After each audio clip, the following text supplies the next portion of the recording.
Recorded. Much. That was well done.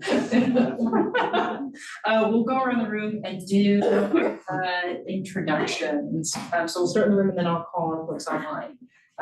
Jody, I'm looking at you. Would you mind? Jody, you come on. Here. Art Farah, the builder, developer, one.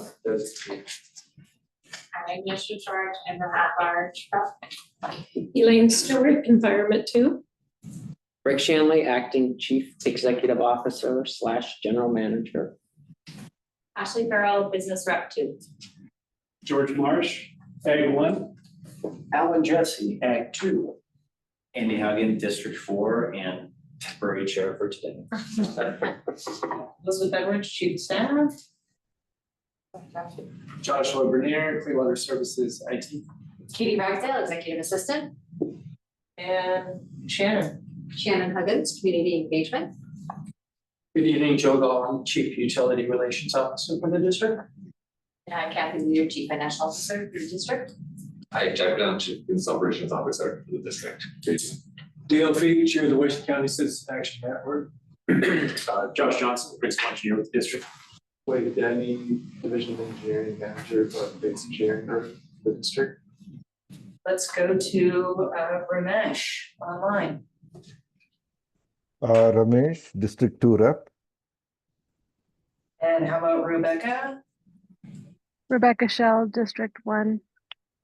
And Sherilyn? Hi, everybody. Sherilyn Lombos, City Manager in Tualatin and the city's rep non-voting. Thank you all very much. First on the agenda, we have the West Basin Master Plan Executive Summary and Board Chart, and I'd like to invite Rick Shanley up.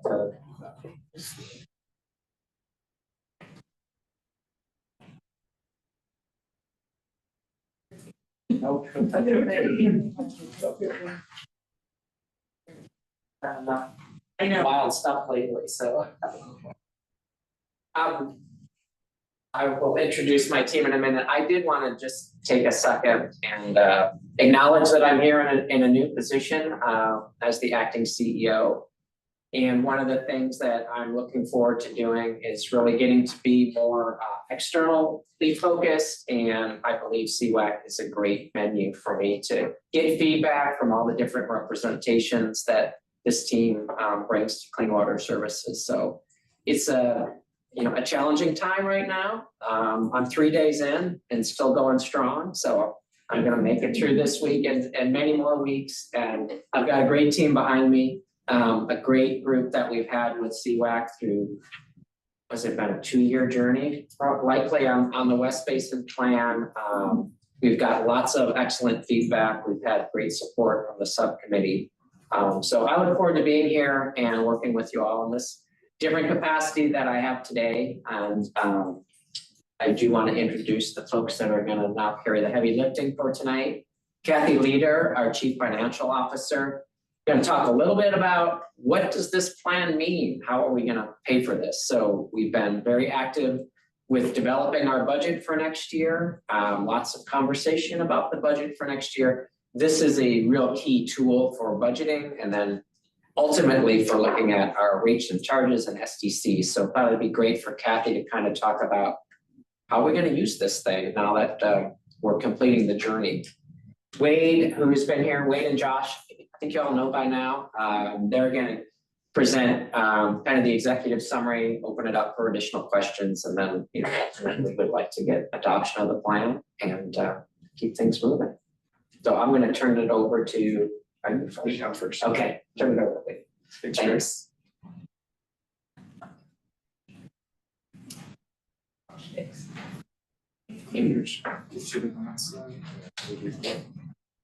Hi, I'm Wade Denny. I'm the Division Manager of the Basin Engineering Group.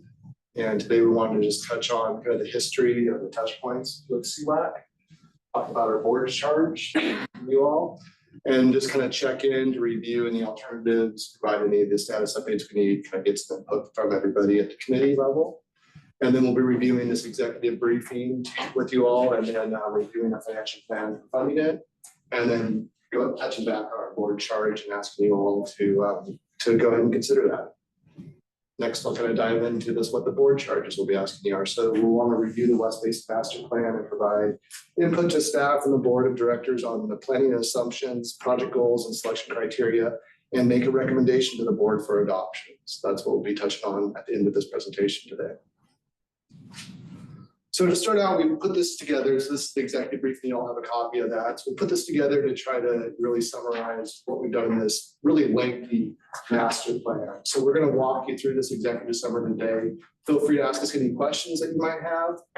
The goal here is really just to try to showcase at a really high level what's in here and let you all come back and read these documents at your house and just get in depth with them and enjoy what we've written, and then ask us any questions following this meeting if you have anything that does come up at that time. So we included an introduction. What the introduction is really focusing on is just to define why we do master plans. So we do them because we need to provide capacity to serve growth for both industrial development as well as people that are moving to our area.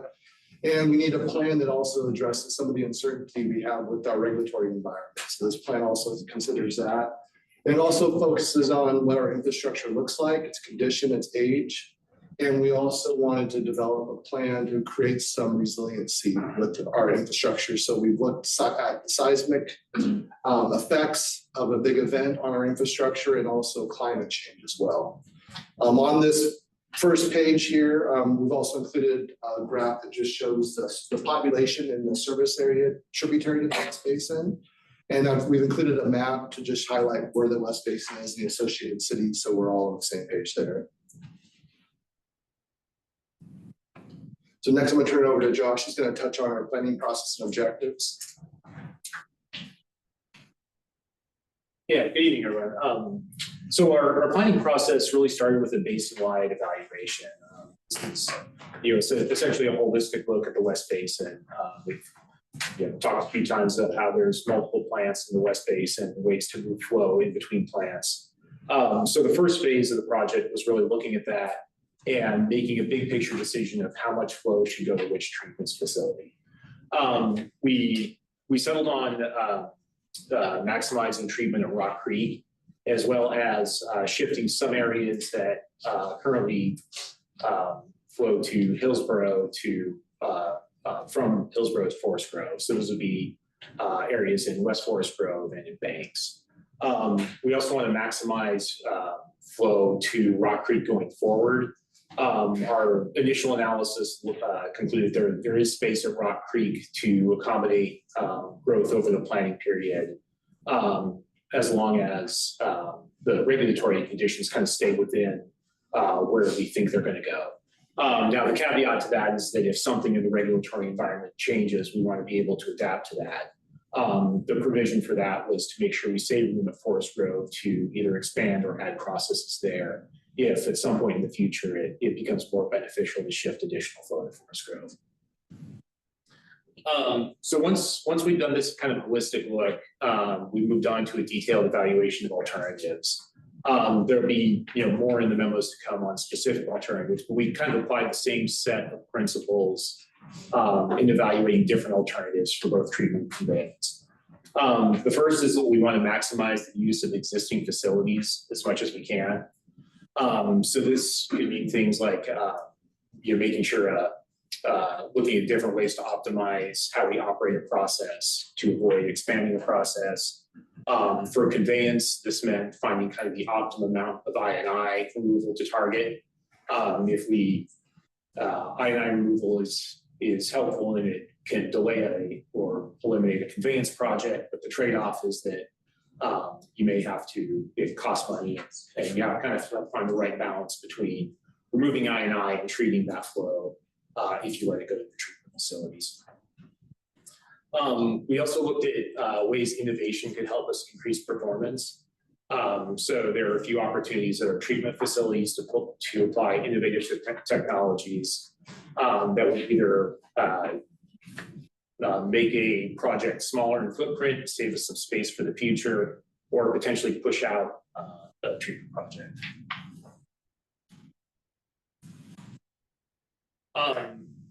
We also looked at the regulatory environment and how we can maintain flexibility to adapt to change there. we identified by working with our regulatory affairs division and with DEQ, kind of where we see the regulations going over the next permit cycle and through the planning process with respect to a few key parameters like aluminum, phosphorus, suspended solids, and PFAS.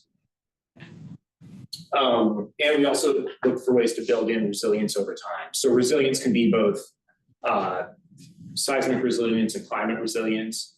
For seismic resilience, this meant for conveyance looking at opportunities to make either bridge crossings, creek crossings, places where pipes are exposed, or resilient to a seismic event.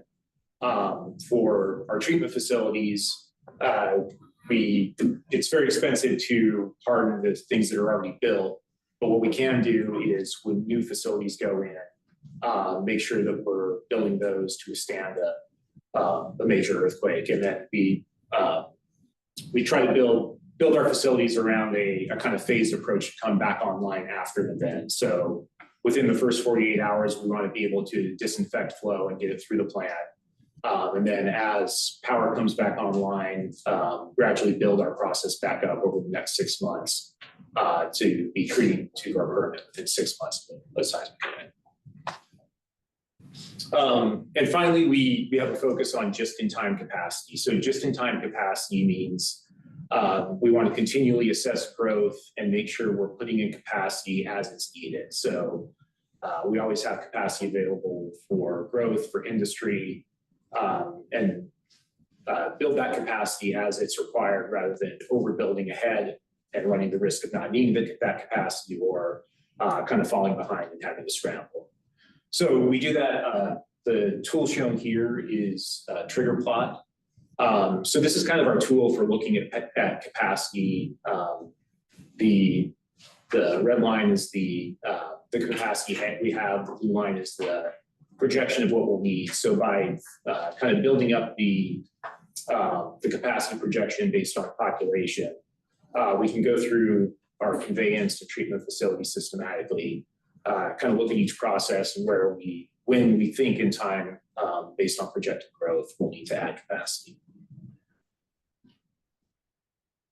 So I think Wade's gonna take over and walk through conveyance. So our process that we use for our collection system, involved starting to make hard decisions. So we had to focus those decisions around kind of 3 main metrics. So we looked at life cycle costs, we looked at the capital costs, and we also looked at these non-financial costs as well. Looked at projects and saw how they fit in each one of these categories. We used some different scoring metrics to get there. And we selected the projects that had, a low life cycle cost, a low capital cost, and a really high non-financial scoring. The non-financial scoring was driven by this committee here. They helped define the weighting categories and some of the associated definitions of those categories. And so, that element was really key in the start of the plan in order just to begin putting options on the table. So as we started developing those options, we then started moving towards kind of creating scenarios. So you see a depiction on your right on page 8 that shows kind of various scenarios that we've laid out to provide capacity. We looked at everything from INI reduction to storage to changing flow basins and stuff. So we kind of kept everything on the table and began to look at all these things at a really big picture. We created thousands, tens of thousands of different options actually. And so as we started to define the acceptable level of risk for each of these options and started to weed them out, that started to help us develop the projects we actually included on our plan itself. So our projects are kind of driven by 4 main things here. So we have wet weather and growth is one big driver. Another big driver is growth. We've included some of the projects that are associated with each one of those categories under items 1 and 2 here on page 10. Under item 3, we show the projects that are associated with INIs. These are the projects we're trying to remove the inflow and infiltration. This is the water we don't want coming to our treatment plants. This is water that's maybe coming from rainfall, for example. And then we also have projects that we've defined associated with age and condition. So this is what we call our repair and rehabilitation plan. These are just pipes that we don't need to upsize because of capacity, but we'll need to replace them because of their age and condition at some point. So we wanted a plan to capture those elements as well.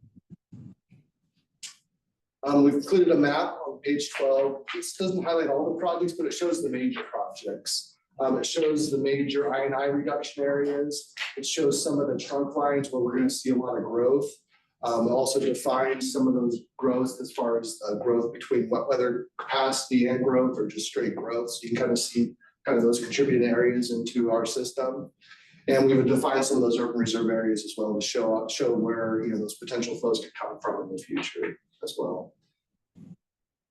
Next, I'll highlight kind of the 4 big projects on here. So these are the 4 largest projects that we have on the conveyance side of the plan. It's our Council Creek Pump Station project, our Turner Creek project, our Region Lower Rock Creek trunks, and our Dawson Pump Station trunk project. We've included the timing of those projects, the cost of those projects, some of those drivers in here as well. Below is a timeline. I wanted to note on that timeline, like it shows a timeline, it shows when these projects are going to start and be implemented, but this is just an approximation. Really what drives our timeline are the trigger plots that we have. So we're following the flows that we receive in our system, and as we monitor those, we'll see where we're hitting on as far as those trigger points go, and that will allow us to begin design. So the timeline is going to shift a little bit over time, but as a whole, all of these projects are critical and important to us having capacity for the future of our system here. Next, I'm going to turn it over to Josh to touch on some of the projects here at Rock Creek. So for the WRS, in addition to kind of putting projects on the timeline, we also looked at space planning for each facility. So the figure here shows the Rock Creek treatment facility. The areas in red are projects that we've identified needing in the next 20 years. The areas in yellow are projects that are outside that 20-year planning horizon, but that we do expect we're going to need before the area reaches build out. And then I don't think there are any for Rock Creek, but for the other plants, we also have these what are called out as optional projects, but those are really areas that we want to save in case there's a change in regulations or growth materializes in a way that we didn't anticipate. So we have the space at the facility to adjust if we need to. So for Rock Creek, we've identified 4 major projects over the next 20 years, in addition to smaller ones. The major projects are first up, the expansion of our tertiary filter system, as well as improvements to our grid system, expansion of our secondary process, and digester improvements. If folks are curious, I can have them point those out. And again, like we did with conveyance, we put together an anticipated timeline of when those projects are going to happen. Again, based on our growth projections.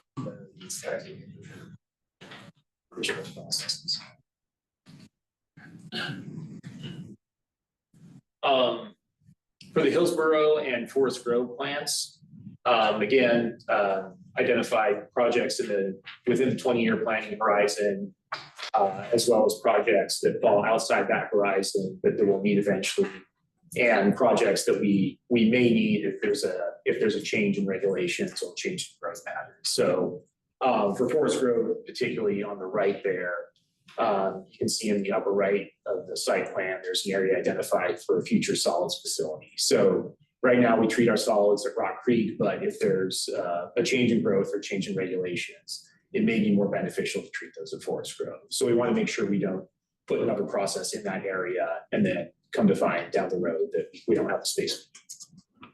So our major projects for these facilities are headworks improvements at Hillsborough and aeration improvements and a secondary expansion of Forest Grove. And once again, we have a timeline showing when we expect those projects to happen based on growth projections. So based on this, put together our essentially funding needs, and Kathy's going to talk a little bit about what that means for our overall budget. Thank you. So once we've completed this West Basin Master Plan and it's adopted, not only will it be the basis of helping us plan and sequence our capital plans for the next 5, 10, 20 years, it's also going to help us in planning our rate development for the district. Probably looking at two different rates, our system development charge, which is based on capacity enhancing projects, and our where this from no to come from our rate for rates and charges we assess. For system development charges, we could establish those under specific methodology set by or standards set by ORS 223, 297 through 223, 314. And then there establishes this uniform framework for how local governments can develop their system development charges. And it really relates to taking adopted master plans, listings of assets that are capacity enhancing, including those in your formula with future capacity EDU to cover this rate that you can charge per EDU on SDC. Our last time we looked at we updated our SDC was back in 2009, and it wasn't a change in methodology, it was an update of the assets that were included on the list from existing master plans and CIPs that had been adopted to that date. And that rate, right now, it is about 60% of that relates to the reimbursement component of the rate. So it relates to existing unused capacity that was in the system at the time in 2009. And 40% of that was still projects that are out there that were future capacity building projects for the district. Right now, we utilize that 60-40 formula as we look at using some of that SDC to do debt service related to some of the projects that were funded through debt. And then obviously the 40% going into our Fund 112 to fund some of those capacity enhancing projects. Correct. Of course, that's based on a really old split of what was built and what was new, and that's changed a lot since 2009. So as we go forward with this new West Basin plan and the previously adopted East Basin plan, we'll be looking to formulate new SDCs. It could be a new methodology, which does require a lot more public input and hearings related to a change in methodology, or it could be an update using an existing methodology and projects that have been completed that are reimbursement and projects that are on those new plans that are improvement. The West Basin Master Plan, so you see 80% of that is new capacity related projects in that plan, and 20% relates to replacement renewal. So 80% would be more warranted like STCs, warranted STCs versus the 20% is replacement renewal would be rates and charges based support. Which we would balance all those with the need for debt depending on the size of the capital program in any given year.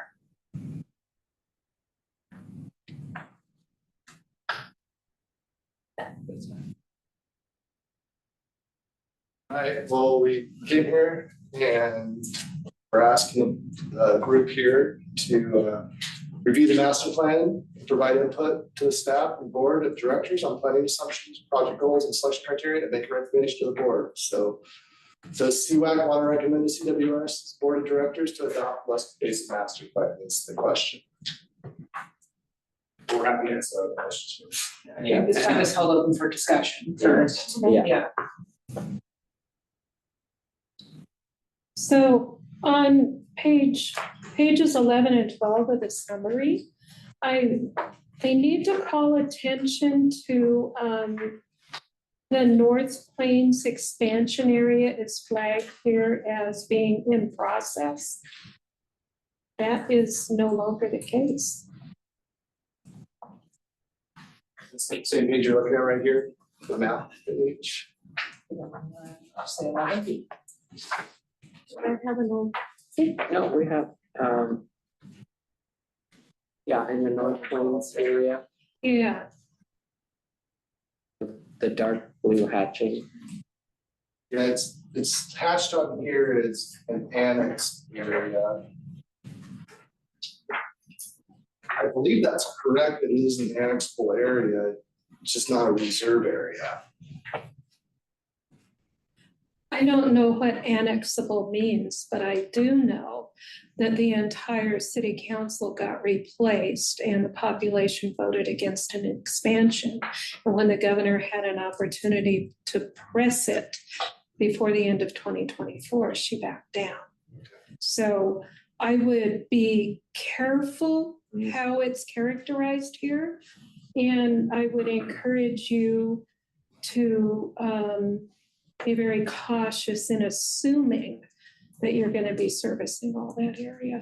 Yeah, it may be shown this way, but the way the plan's developed is developed with flexibility. So there's, still potential for areas in Hillsborough that aren't shown in here to come online during this planning period, maybe North Plains, who knows? But, we wanted to have some flexibility, so we have a lot of little mini off-ramps built into the plan to let us flex and change the direction depending on what actually happened with our planning crystal ball. So this is one of those areas where we can better define it in here and make sure it matches whatever's shown in the county's land use database, classified exactly the same. We can double check that, but I thought this was classified correctly. We'll take another look. It's a good point.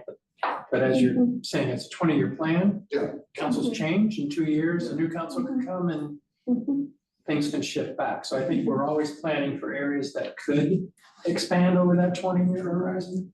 Doesn't mean it will.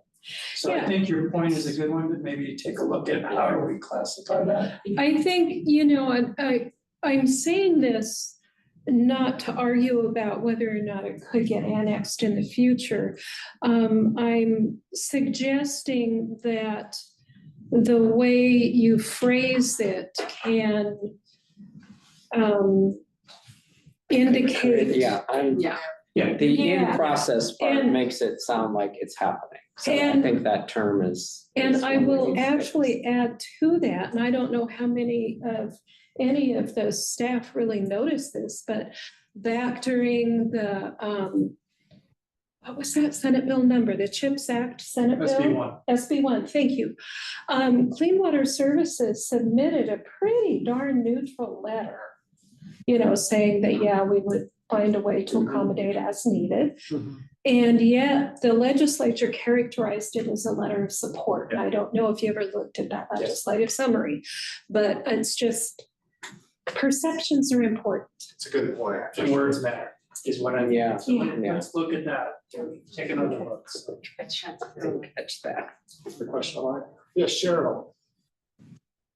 Thank you. A question about the SDCs and the methodology. And I think I heard you say, Kathy, that if the methodology is changed, that would be a whole separate process. But I guess my question is, this is the next slide, maybe. 80% related to new system capacity and 20% related to replacement and renewal. This is for the West Basin Master Plan. My question is, does that apply across the district and the utility rates across the district, or is that only, I don't know how it would be segmented out, but how exactly does that work if we're only looking at the West Basin Master Plan? When we go to update the SDC methodology, we will incorporate the East Basin plan and the West Basin together. Probably some of the East Basin has already been under construction, some improvements made, and some of West Basin is underway too. But yeah, it would incorporate both plans. And West Basin, East Basin, I don't have it in front of me. They might have a different split of what was capacity enhancing versus what was replacement renewal in that part. But they both would be brought into the development of the SDC. All right, so it would be it would be district-wide. Thank you.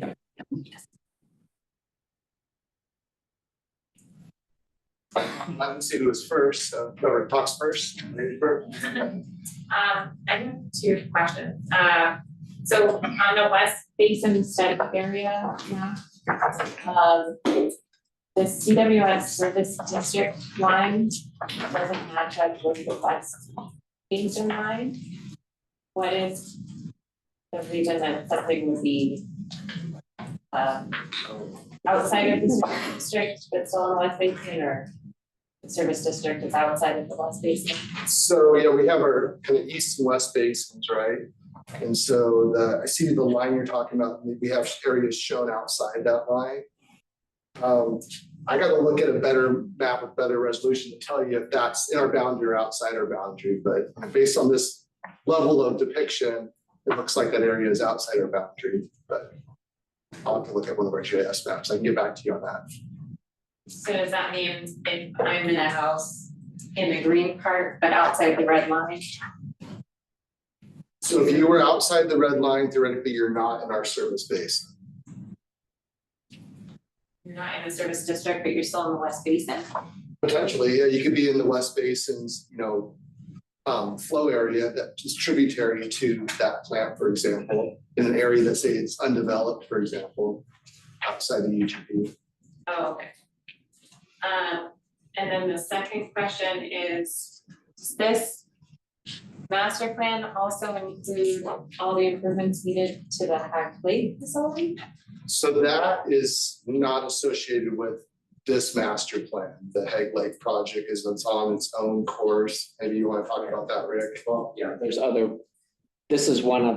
the East Basin plan, there's the West Basin plan, we'll have a recycled water master plan, so not every capital project by the district is represented as just these two plans, does that help? Yeah. We're referring to Scott's Dam at Hag Lake, but Assuming- it's a federally owned facility that we are a partner to. So we will be responsible for a portion of a local share of the overall cost of that project, but it's not an asset that's owned by Clean Water Services. It's owned by the Bureau of Reclamation. But the proceeds from ratepayers goes towards that, Eventually, yes. and so that, Yeah. are those proceeds this 80-20 split? It's an 85-15 split, and then of that 15%, that's the local share, that gets divided up amongst the local partners. So we don't have a portion of the 15, but you're referring to something. It's not that SDCs. Oh, It's yeah. not No, SDCs. thank you. We're talking about different things. Mark, do you have a question? Yeah, can you go back to the 80-20 slide again, please? Thank you. I want to make sure I thoroughly understand this. First of all, is this 80-20 split, was that predetermined before the project ever started months ago? Is that set in stone? So that's a derivative, correct me if I'm wrong, Kathy, that's a derivative of these projects that we looked at. We didn't look at a split on these projects, we looked at what the system needed. So once we looked at what the system needed and figured out the projects with the lowest life cycle cost, lowest capital cost, highest non-financial scores, then we selected that project. So when we look over that composite of all those projects we selected, it comes out in this ratio. So 80% of those projects are related to capacity improvements, while 20% are related to what we call R&R, repair and rehabilitation of existing infrastructure. Okay, so then would it be accurate to conclude that if development stopped today, 80% of the projects would go away? There would be we would only need 20% of the West Basin master plan to move forward for the next 20 years. I would say we wouldn't get that lucky. There's other influences in our system. We have growth related, but we also have other influences like I&I coming into our system. So we've shown through our planning that there's the right way to approach I&I. It's multifaceted. You got to look downstream, you got to look upstream and figure out kind of the lowest cost approach to treating that water or conveying that water or a combination of both. So some of those projects, we could have continuing to age system. We'd have to probably replace some of those in the future for, other improvements that aren't related directly to capacity growth, but because those lines are aging.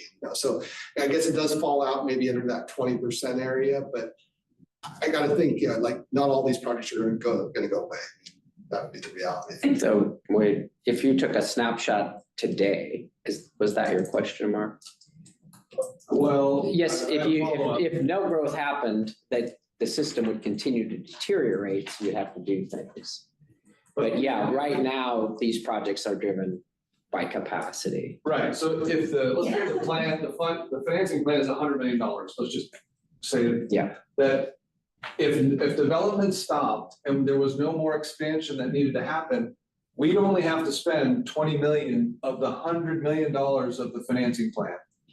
I'm just trying to reconcile in my mind, because where I'm going with this, obviously, is to ensure that new development isn't overpaying for things that would have had to have been done anyway.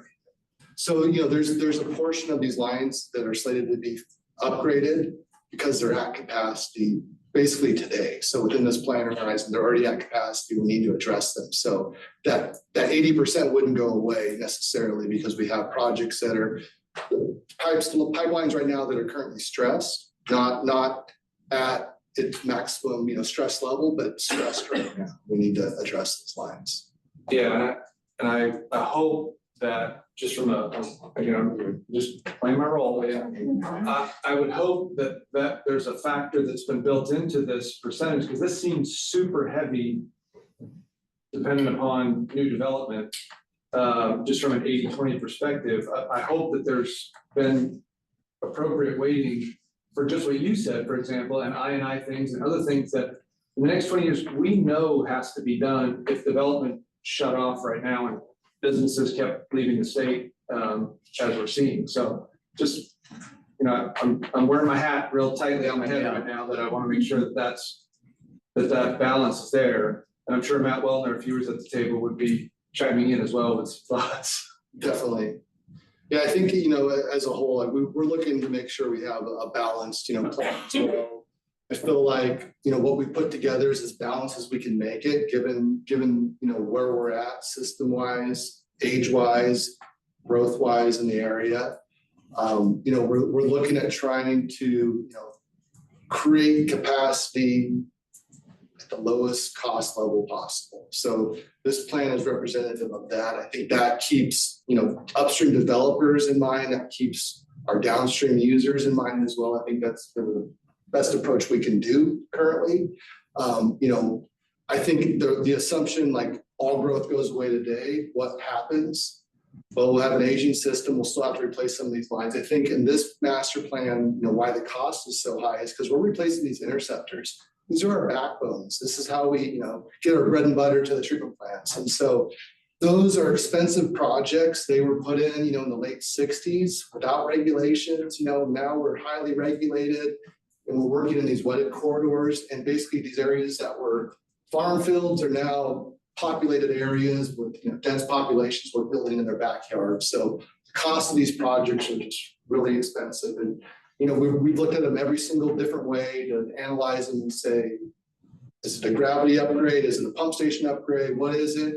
How do we get capacity in this line? And we've tried to take the best approach to that, which is keeping our ratepayers in mind, you included, to make sure that we're trying to do this as low cost as possible. Yeah, and obviously, I'm representing it from a perspective as well, is that every dollar that goes into that 80% adds to the price of a new home, because SDCs flow directly through to the buyer. The builder doesn't shoulder those. Exactly. The last thing was just maybe a question around kind of something that Elaine was bringing up, which is, I presume, and I don't remember if I asked this question in the subcommittee, that the West Basin master planning is assuming that the urban reserves will develop.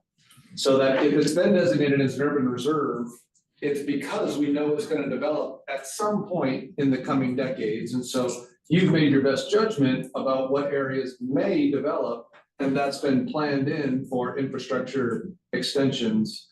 And so we've got to be careful to not predict when things are going to happen, but the fact that something's been designated urban reserve, we know development's going to happen, so we got to plan for it, right? We got to consider it, in areas that are more controversial, like North Plains or somewhere else. We want to show that we've, looked at that area, thought about it, but the highlight of our plan is, it's a flexible plan. So, these pipelines we're saying we're replacing, we're just replacing because our plan says so. We're going to be watching those flows and saying, all right, we've hit our trigger point, we've hit our process trigger point, whatever that might be. We need to implement the design now and start on this project. So we're not replacing pipes that don't need to be replaced, adding infrastructure that doesn't need to be added. It's really set up around the basic needs of our system, which is that capacity for development, capacity for our current users, and, you know, making sure that we're not impacting the environment negatively. Thank you. Does Clean Water Services have jurisdiction to plan for areas or label them on maps though that are not in the UGB or the urban reserve?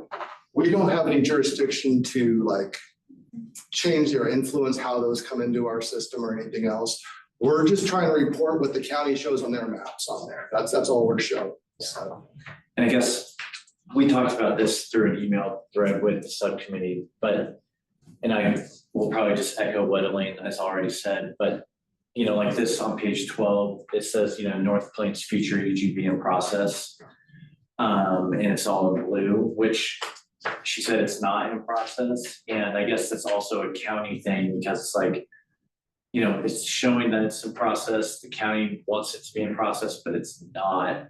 And I think it just makes it so much easier for things to be adopted as urban growth or expansion development because it's already on county maps when that's not the case. And I think that's partly where that pushback in North Plains came from. And so I think just echoing again, Elaine and Mark's points, I think it's a fine line. And I realize that might be a larger discussion at the county level, not here, but.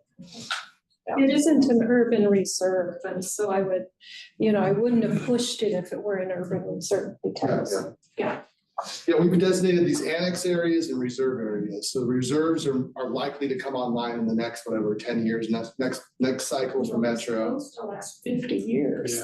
Yeah. These days, it seems like, yeah. That was 25 years ago. 2050, I believe, was the time period when they established the urban reserves and the rural reserves. They don't believe those adopted until 2014. Well, they said to that. I saw data there of 2050 reevaluated then or whatever. We'll definitely check our mapping index, making sure it's reflected in the county. We can have a conversation internally if we feel this is, you know, too risky to show in this flight, you know, we could, we're flexible here. We'll take another. I think it's Chris Wagner is someone internally who's a planner that understands urban reserves and things like that, works with all the cities. Again, it's words matter. Yeah. That's what I'm hearing. Take another look to get the wording correct. Because when this started, North Plains was going in one direction and things shifted. Now they're in a different one. It needs to be accurate to where we're at today. It should not show as UGB if it's not. Okay. Just curious, that area kind of right by 26 there and above the Hillsborough Airport. Is that accurate or was that part of like, they were talking about designating SB4? Are we? That's accurate. I believe SB4 is out to the west of that area. Yeah, there was, if you look at earlier versions of this, there was a Jackson School west that was shown that's been taken off. We took that out specifically because the same issue Elaine brought up. It's just, we know there's a lot of controversy in that area. I have a question on a completely different note. Because you know how Oregonians are about our UGBs. Let's change the subject. On page 1, the West Basin service population, I'm just curious, why is that BOD increasing faster than the population? Has anybody got like a 25 words or less answer? Yeah, Josh. It could be related to what was at the latest projections. So BOD would be industry, it would be more than just the population component. So that Okay, might be some of the okay, commercial industrial mix that are Yeah. not population. Could be a little apples and oranges. Thank you.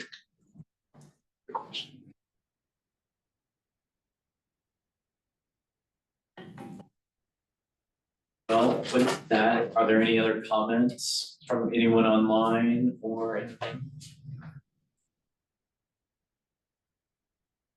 So we were asked, do we have a motion to recommend to the CWS Board of Directors to adopt the West Basin Master Plan? Sorry, I was gonna ask a question. Oh, sure. Does that include the 80-20 funding or just the plan, the physical engineering plan? it would just be the plan. I think the 80-20 is, our best estimate now of the split between, growth and R&M. But that's not something that's part of the plan.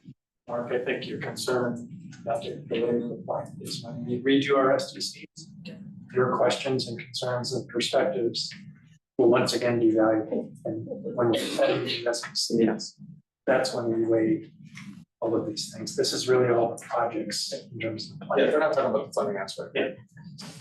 And then we'll come back. No, I mean, absolutely. I didn't mean that. Absolutely. And that will see what. Yeah, yeah. Ooh.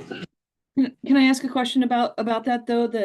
So the master plan does not, on the projects, it doesn't have like an analysis of new capacity versus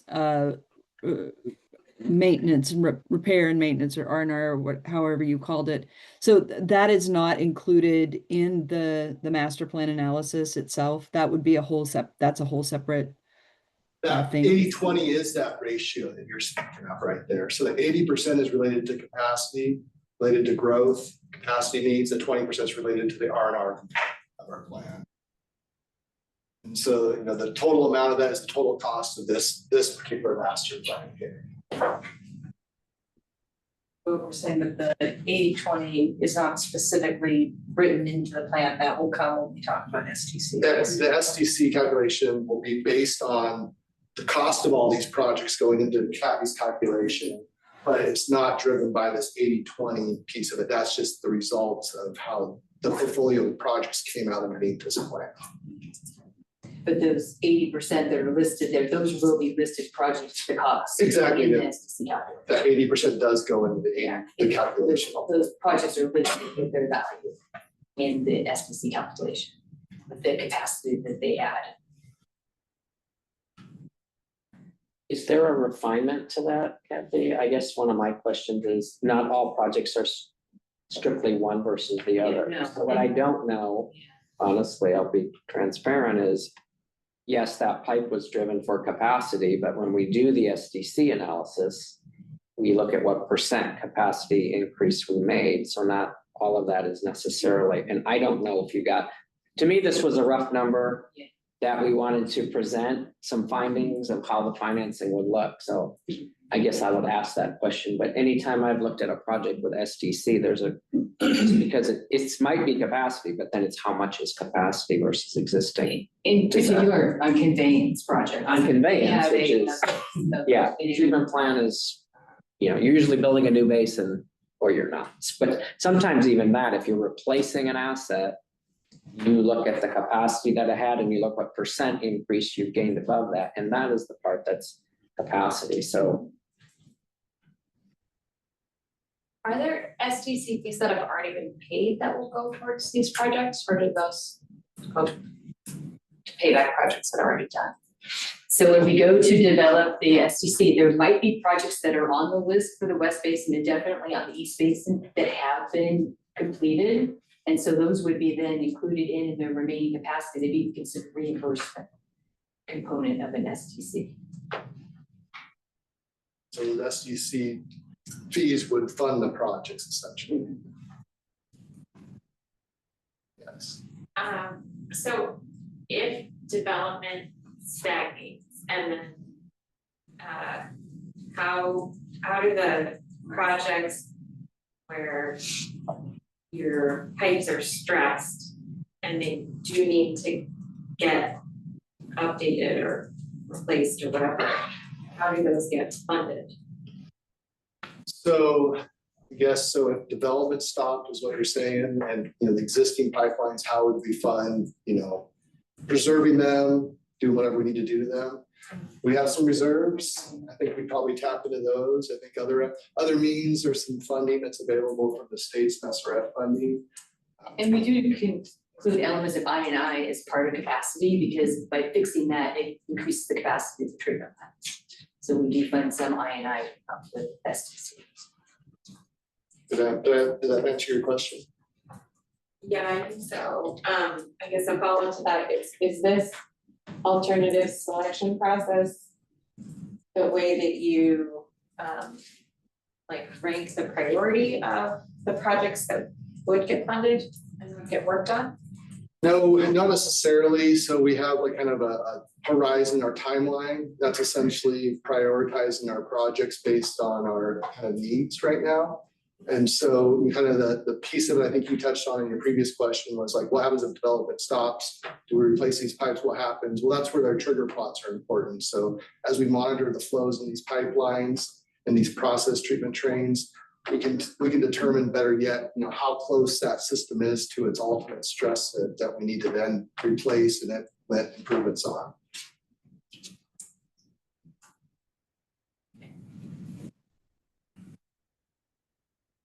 Am I reading correctly, just from page 14, the approximate total cost of the plan is 920 million?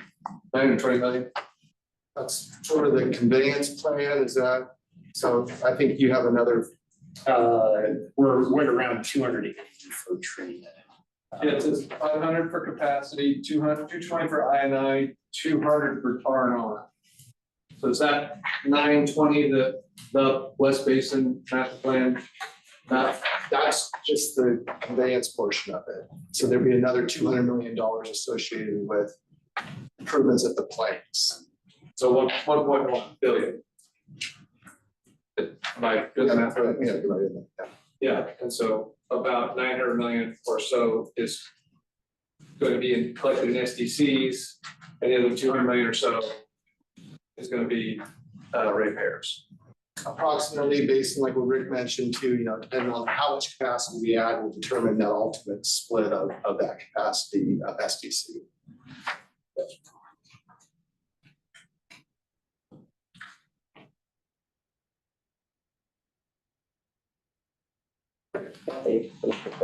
Like time window do we look at for the SDC analysis in years? Is it 20 years? Yeah, we follow the master plan. Okay. Some of these, I don't know if all of that 900 million is in 20 years. Is that correct, Wade? Some of these list 2045 plus. It is, yeah. It's all in 20. I believe so.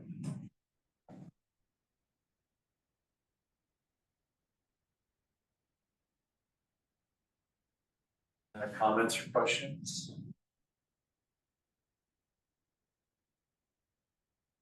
Do we have a motion to recommend the West Basin Master Plan to be adopted by the board of directors?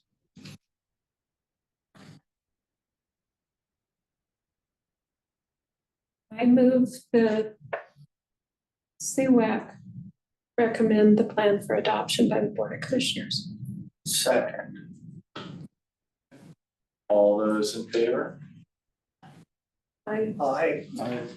Any abstentions or objections? Okay, motion passes. Thank you, all. I appreciate your time, both, along this path and journey through this West Basin planning process. It's been a couple of years and, there's been a lot of people doing a lot of hard work behind the scenes to try to bring this information forward and try to make it as transparent as possible and keep everybody up to speed and date of what we're doing, kind of the methodology behind all that. So if there are any future questions that come out of it, feel free to get a hold of me, Rick, Josh, anybody on this team here, and we can definitely continue to answer your questions and help you out. I would suggest setting up time for a presentation to HBA. I think that would be really wise and have it be a good thorough discussion about as it relates to SDCs. Yep. Thank you, Mark. Yes. Prior to adoption by the board Of the SDCs. No, prior to adoption of this plan by the board, When will the board consider? the August/September. Heck, yeah. Sure. Wouldn't hurt. And then I happen to be the chair of the Government Relations Committee for HBA right now, so I'm sure I can get you on the agenda. Excellent. And one, Chair, I ask a question. The conversation, lots of questions about SDCs and how this gets funded and before we bring a new SDC approach, I think, maybe an SDC 101. In terms of how do SDC works, we've heard terms like reimbursable and other kind of things. SDCs are very, very complicated. And understanding them, the more you understand them, the better decision you can make in the future related to the new SDCs. So I just put a suggestion that we put something together for CWAC that may span 2 meetings to talk about SDCs and how they work and what they do and what they don't do. Because there's a lot of confusion around SDCs and a lot of attention about SDCs. Well, yeah, particularly how they stack, because, you know, if you go buy a new house in Washington County right now, any community, the first $80,000 to $100,000 is SDC. Forget about the land, forget about the building. We know that SDCs are gonna account for, and some cities are above 100,000 based upon additional parks and transportation SDCs that are put on districts like a South Hillsborough would have. So it would be a great, just awareness level for everyone to have, because it's not just clean water services, it's the stacking effect that really adds to the price. Definitely correct. So, Mark, are those, the 80 to 100,000, is that regardless of the square footage of the new dwelling, or is that, Some cities have, some cities have, do have tiered SDCs for certain housing types, because they've recognized that perhaps a townhome that is a 1-bedroom townhome shouldn't carry the same SDC weight as a 5-bedroom, single-family residential, because literally there's maybe 4 bathrooms, 4 toilets flushing, as opposed to 1 bedroom, 1 bath. So some cities do have different layering, different levels of SDCs for their spaces. And I defer to the team about CWS SDCs for different sized facilities. And that would be part of, how does it work now? Before we talk about changing it, whatever those changes are, let's have a real thorough understanding of how the system works now. And I think as a auxiliary conversation to have with that, my understanding is SDCs help to pay for the initial construction and infrastructure. But in out years, you know, all of these I&I projects and other maintenance, renewal and replacement type projects were somebody's SDC once upon a time, but the ongoing maintenance is carried by the entire community and not just the new development. And I think that's a really important point for us to clarify too. Think Sherilyn, hand up, just Sherilyn. It was kind of to Elaine's point, but the I mean, SDCs are super tricky and complicated, but bottom line is that, I mean, from a city perspective, is that growth needs to pay for itself. I mean, development needs to pay for itself, right? And yeah, it's expensive, but like, we don't want the utility payers, the folks that are already here, to pay to subsidize growth. I mean, growth needs to pay for itself. So I appreciate the suggestion of having a kind of an SDC 101. And because it is complicated, but at its base, it's growth paying for itself. That's a good point, thank you. It's a Kathleen question. When you get ready to do our SDC 101, I would love it if we can also fold in the anticipated, well, two angles here. One is reserves. How much reserves does Clean Water Services need? You know, where are we now? Where do you want to get to? And what's the rationale behind it? And another piece that just flew out of my head, darn it, I hate it when that happens. Well, I'll get back to you on that. I can't even put it in a sentence. Okay. Those are the best thoughts. And worst. There's no other questions for Josh or I. We're gonna sit down and turn it back over to Elizabeth.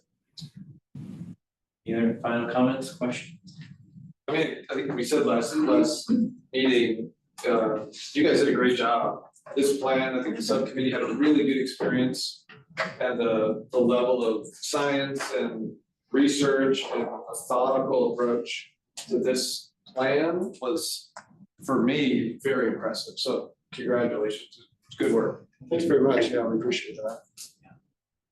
So what we aim to do, we're trying to just create something that you know is a document, it's kind of like a living document with flexibility, but also something that you know is representative of truly what costs are going to be in our system into the future, so we can plan appropriate charges to charge new development and other inputs into our system. Okay, All right, thank you. with that, I'll now welcome any members of the public that'd like to provide public testimony. Good deal, and you'll have up to 2 minutes, and Katie will be your time. It's not the testimony, it's just the comments. Not hearing. Be careful about the ordeal. Sorry. Chair and many members and guests. I guess that's me. I have 12 points. Let's see what I get done here. I went to the Rock Creek tour. Racing Carpenter, #2 operator, led the tour with Ellie O'Connor, public manager. I didn't realize that a lot of workers are Teamster union people. I didn't know that. It's interesting. Tualatin River, I asked where the pipe's going to come in. Nobody knew because Tualatin River is different chemistry than Tualatin River. I thought that was interesting. And they don't have to clean the water as much when it goes into the Lemon River because they dilute it. In the Tualatin River, you can't dilute it. You have to purify it more if you're going to keep standards, right? Fertilizer. A question I asked, is the fertilizer tested for PFAS? They said, I don't think so. That's interesting. Biosolvents, you pay for it, you pay to get it delivered over to farmers, whoever, to get rid of it. I understand that. It was just interesting. But I said, the lab, you're gonna have the best available lab, you have the most measurement to test it. Please use that lab to measure PFAS, the fertilizer, and the biosolvents. I made that statement there. Flaring methane, there are 3 things that burn there. 2 of them only burn, usually not 3. Methane you have is converted to carbon dioxide. Now I understand why Clean Water Services are about in the middle of a pollution in the county. So, you know, but they said you have a generator, you create the energy and use it, but the generators became too expensive. You quit, so now you're going to use natural gas, biograded natural gas. It's still carbon, and it is a natural gas. It's natural.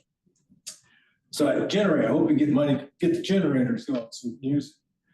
All right, so that's 11, 12. The West County Board of Commissioners, you know, I go to those meetings, and Rick was there, and they had about a 2-hour session. How do you develop trust? Because a lot of trust has been not developed. So it was interesting to see how the board is working through their documents and how they're holding you accountable to try to develop trust in the community and whoever is watching, right? Yeah, we're at 2. And 3. I'm going to go to the Durham on Friday, February 13th. A question, how many people have toured these plants? The Rock Creek, well, not staff, I'm talking about people. Not everybody. I really encourage, if you have not, please go. It's very important. I've learned a whole lot. Thank you for your comments. Are there any other members or people of the public that wish to make a comment? Andy. So those of you that don't know me that well, I've served on the Carlton Valley Irrigation District Board since 1996. And we have the second Tuesday of every month, we have our our monthly meeting at 7 a.m. And this past Tuesday, we were informed by our manager that the seismic upgrade for Hag Lake and Scoggins Dam is off the board right now. So the biggest concern, well, you know, of course, the seismic thing, and of course, that's worse at full fuel, of course. But one way to mitigate that is to have reservoir restrictions. In other words, not fill it to capacity, and that cuts everybody's usable amount of water. And we're lobbying hard not to have that. But that's the latest news I got from our manager as of Tuesday. And that does, you know, that 85-15, the irrigation district owns 50% of the water in Hag Lake. And at the latest cost estimates for the seismic upgrade, that would have cost the farmers $44 million. That cost gets spread out over 17,000 acres. It's a pretty, you know, it's about $2,600 an acre. If you don't know, farming's not real fun right now. A lot of prices are down, costs are up, we pay overtime now, you know, on and on and on. So it was kind of actually for me, a relief that looking long term, it raises some questions. So Maybe we'll piggyback on some of that. So it's, like you said, where we were coming in on the full project was over $1 billion. Yeah. Really expensive. We heard from the Bureau of Reclamation, they were going to shelve the project in such a form that it could be pulled back off the shelf at some future date. We don't know if that's gonna happen. And then they're looking at non-structural options like the reservoir restriction, which candidly for CWS would be a real detriment. We lose quite a bit of water. Frankly, the water that would remain would be hotter, and we use that water for temperature purposes. They are also looking at alternative structural solutions. So the two main components are the earthen dam and a spillway. And the spillway is the weakest part. And so they're looking at, okay, can we proceed with just the spillway for right now? But they need to do the cost estimate of that. Where does that come in relative to the reservoir restriction? Because right now I think we're really looking at, especially under this current administration, what are the dollars and cents, right? Because the federal government is shouldering the majority of the costs associated with it. Right now, it seems like they are leaning toward that structural solution around addressing spillway, which would, to my mind, be more positive than the reservoir restriction, because we're taking a step forward and beginning to address the seismic challenge. We're also determining to what level is appropriate to harden that structure. Our understanding is they may have been seeking to do the build at a 10,000 year level. And in talking with partners with the Joint Water Commission, you know, they're doing their land water supply project, they're building it to a 2,500 year event. So very different scales, which also impacts the expense. So I think we have some time. Our delegation is engaged, I think spot on, right? And pieces we're working together to see how we can advocate for the region. And I know this morning, actually, Senator Merkley was asking questions of Secretary Cameron about this project in particular. So I'm glad you brought it up. This is not a rest. That's not in our plan. Yeah. That project was supposed to start soon, wasn't it? And break ground in 29. So that might not happen. We don't have a sense of time. There's a lot of unknowns. It's incredible to think back on how much time and effort was put into first raising the dam for, for more capacity and, I mean, how long did Tom Vanderplat work on that? Yeah. It's cool. Yeah. You can bring them back in. Hopefully do it before you retire. There's no way. Yeah.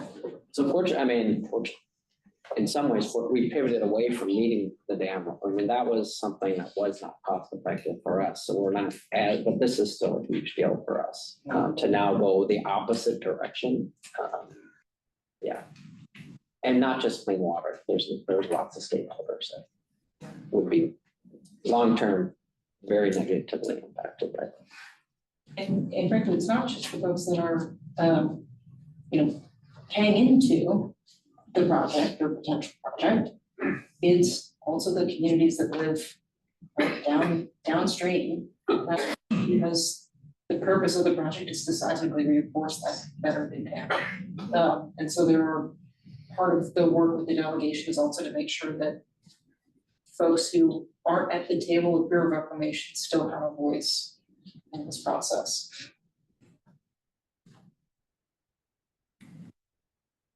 Any further comments or questions in the public period? In that note, here's On Tyranny. I have another book to give away if you want it. I'm gonna give one to you, Rick. Okay. We gotta fight this thing. With that, I'll hand it over to Chair Elizabeth for some announcements. Thank you, Chair.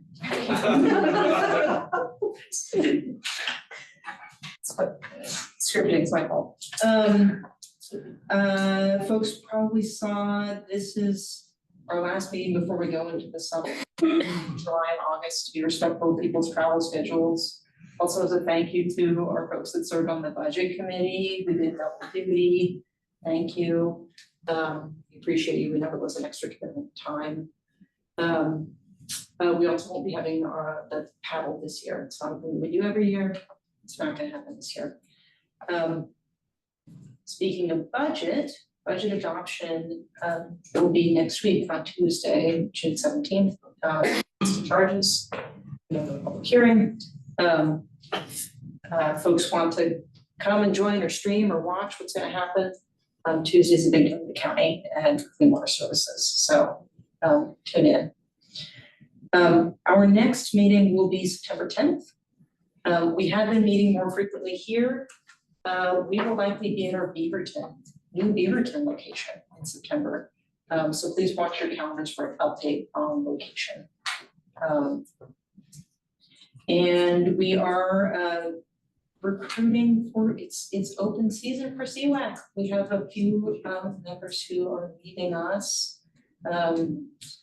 George, this is not your last meeting, but so we know from your roles that seat is open. And then we have the builder developer 2, Matt Wellner's seat will be open. And then we have 2 district seats where our current members have indicated a desire to stay. So Ramesh and Nisha have both indicated that. So yeah, sharing news. But the recruitment is open on our website. We're in conversation with the board. We're posting it on our social media channels. I think we've contacted several of the chambers and are working to push out through all of our networks. And the recruitment will be accepting applications through August 15th. So try to give a nice long runway to encourage people to consider, and I'm happy to have a conversation with anyone who's interested. Shannon is also helping me out with some recruitment. Just want to piggyback since we're not meeting until September. Yeah, right. Dale mentioned the value of the tours, and it got me thinking, we're gonna do another series of CWS Essentials in September. We don't have dates yet. We have invited CWAC members in the past. Maybe you have not been able to attend. So look for those dates in September as well. We'll do a Thursday night event here with the tour of the lab, and then a Saturday event with a tour at Durham. So if you've never been able to go through that and have the time and interest, that's another educational opportunity that's on the horizon.